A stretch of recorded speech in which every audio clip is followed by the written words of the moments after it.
بند TRX از چند تا قسمت تشکیل شده. قسمت اول حلقه میله هست برای بستن بند TRX به ایکس مانت یا میله بارفیکس. قسمت دوم کارابینه و قسمت سوم حلقه بند که با کارابین این دوتا حلقه رو میتونیم به همدیگه وصل کنیم.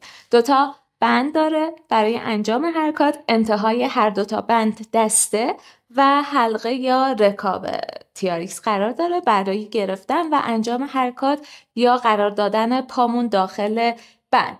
دوتا سگک داره برای تنظیم ارتفاع بنده، به این شکل که سگک رو میکشیم به سمت پایین و با گرفتن و کشیدن این قسمت از بند میتونیم ارتفاع بند رو تنظیم کنیم.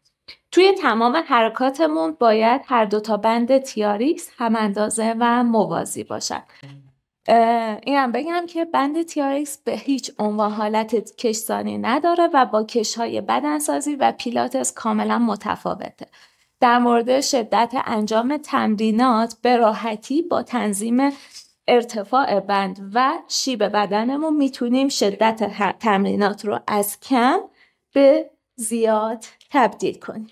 این بند به صورتی طراحی شده که هر وزن بدنی رو تحمل میکنه و حتی افرادی با وزن سنگین هم میتونن بدون استرس از بند TRX استفاده کنن.